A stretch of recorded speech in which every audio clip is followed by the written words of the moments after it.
ברוך אתה אדוני אלוהינו מלך העולם שהכל נהיה בדברו.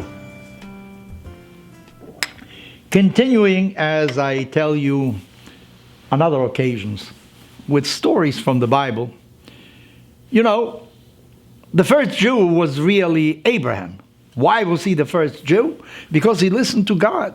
God told him, Lech lecha, go out, leave your parents' home, go to the land of Canaan. There you are going to become the father of a multitude of nations. He was going to start a new type of revolution, belief in only one God. Because where he lived, as elsewhere in those days, you know, they believed in idols and God knows what, you know, different forces and natures. The sun, somebody made it rain, another one made it not rain, and so on. And Abraham came to the conclusion that there must be one unifying force, one God that controls everything. He told them, leave your house and go.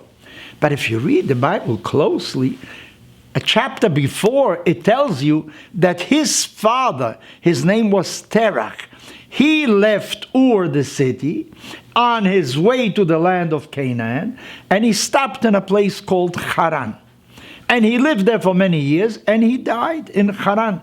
So actually, if you want to be honest about it, you should say that the father of the Jewish people was really Terach. But in Jewish tradition, it's not so. Terach is an idol worshiper. According to one tradition, he fabricated idols. And Abraham once destroyed all the idols except one, and he left them with a hatchet in his hand. And when his father came home and saw what happened, so Abraham said, obviously, you can see the biggest of them all with a hatchet destroyed all the others. Come on. He says, who are you talking to? These idols cannot move. So Abraham said, so how come you adore them? But apparently Terach was a maker of idols, not necessarily such a worshiper of idols. But in Jewish traditions, you say, well, he is an old idolater, the same as Terach was. Why don't we take in mind, why don't we give credit to this Terach? He left Ur and was going to Canaan. He didn't get there, but he left Ur. Why did Terach leave Ur? I don't know. Maybe his factory failed. Maybe he felt, you know, he wants something different. We really don't know why he left it. Why was he going to Canaan? We don't know. And I want to tell you, that is the difference with Abraham. Abraham left because he wanted to get out of this idolatrous environment. But he also had a purpose. He knew where he wanted to go. He knew he wanted to create a new people. He knew he wanted to change what was going on. In other words, Terach had no purpose really, except he wanted to get out from where he is. But he didn't know where he wanted to go, really. That's why maybe he came to this place, Haran, and he felt this is good enough already. I don't have to go any further. He stayed there many years and didn't proceed. On the other hand, Abraham knew exactly what he wanted to do. You know, nowadays, the land of Israel offers a place of refuge for Jews from all over the world. As a matter of fact, everybody can go to Israel. There are certain laws, like in every country, if you want to migrate to Israel. It is an extraordinary place, developing constantly, you know, a startup nation with all sorts of innovations and futuristic outlook, really. If you go to Israel, you're really going to the 22nd century.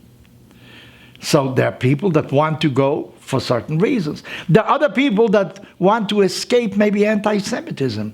Things are getting very difficult where they live. They say in Europe, especially in France and in other places, a very important percentage are thinking really of leaving. Many have left already because of that.